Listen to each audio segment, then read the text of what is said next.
Pauline, it's wonderful to see you again and wonderful to spend some time with you. I'm interested in Triumphs of Joy, your book, your latest book. Gazing through it, there's just so much of one person's life. There's just so much. Wondering, my question to you is what was the trigger that triggered you to write a book about your life? Well, it's an interesting question, Marilyn, because it's the last thing I wanted to do. When I got this message from, I guess you could call it higher self, just a knowing and understanding that I was to do this book, it was the last thing I wanted to do. I was still very, very traumatized. I could barely string a sentence together, and the idea of writing to me was just so far out of my comfort zone. So I asked, why? Why should I write this story? I'm not famous, I'm not an intellectual. I said, I'm just an ordinary person. And the message I received in that voice was, it's your very ordinariness that can help others. Because when we have the courage to get in touch with the deepest part of our pain and come through the other side, then that can help others open the curtain on their own pain. The other aspect of writing the story that was of concern to me was, because it's a very personal story, was the impact of family and friends, because my husband was a very, very popular man. But what I came to understand when I wrote this story was I was prepared to take responsibility for my aspect of that journey, but not take responsibility for how people received that story. So you talk about being traumatized prior to writing the story, and there's such an openness in the book. And the part that I heard you speak about in being traumatized through life's events, was that what made you finally write a book about your life, everything that led up to the traumatized? Was there just one part of your life that was traumatized, or we're talking about quite a lot of occasions? I guess my husband had post-traumatic stress disorder, so that went on close to 20 years. But it was the last few years were extremely traumatic, because my husband, by then, he was in so much pain that he really wasn't aware of his own behaviour. So when you're in a situation where you're supporting, as a carer, you're supporting somebody you love, but you can get very lost in that situation. So it was about being mentally, physically and emotionally exhausted. And one of the things that happens with people who are my husband was personally traumatized, they often can't sleep at night. So he struggled with the fact that I was asleep, and he'd wake me up at all hours of the night.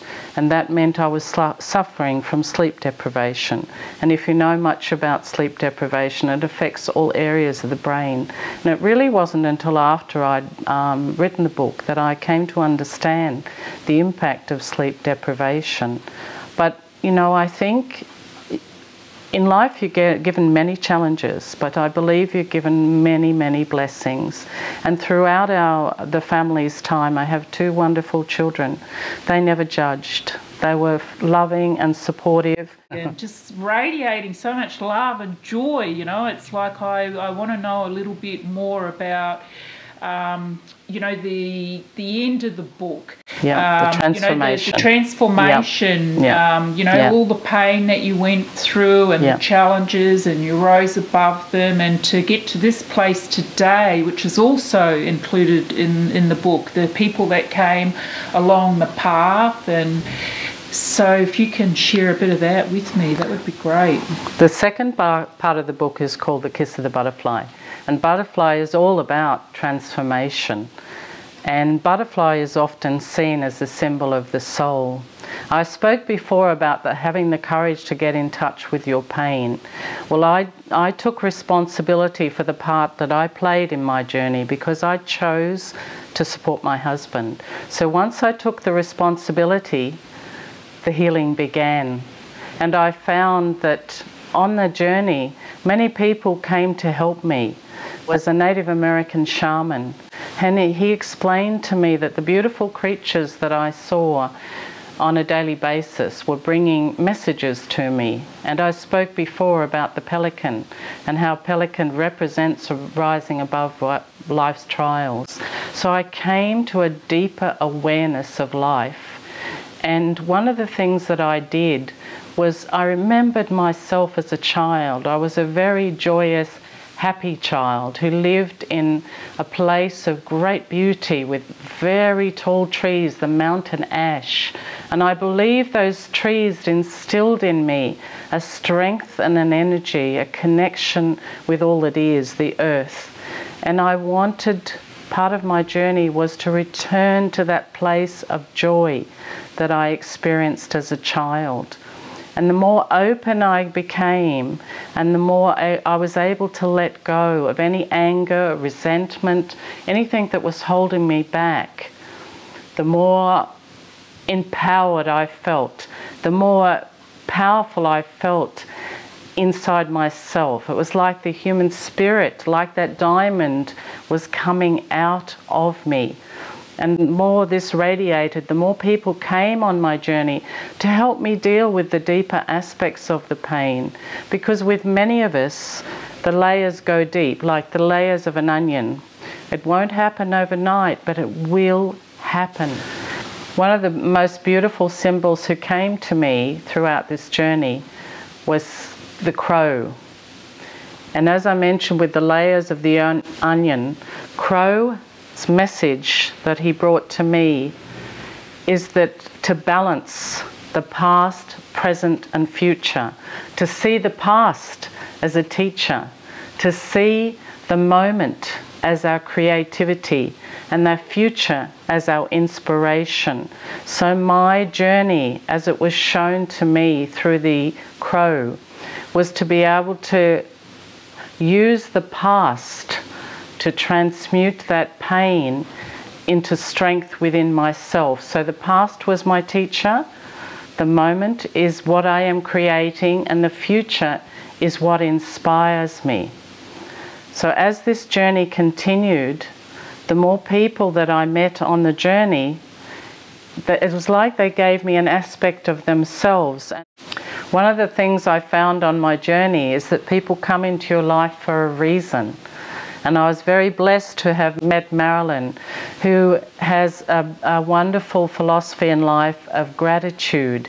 And to me, that's one of the most powerful tools that we can have. If we focus on the gratitude in life, that is a very, very healing aspect that will help us return to that place of joy. So the things that I would like to share with you is having the courage to get in touch with the deepest, darkest part of your pain, because once you do, that diamond within will begin to shine. To have awareness of all the things that are around you. You may be drawn to creatures that have a message for you, like crow and pelican with me. My passion as an author would be to plant a seed of hope in the hearts of those who are feeling lost unto themselves. Because an aspect of my journey with Triumph of Joy is I have experienced being in that pain and trauma and coming out the other side to the joy. That's what I'd like to share with you, that you do have the power to let go of everything that's holding you back and become the person you're truly meant to be.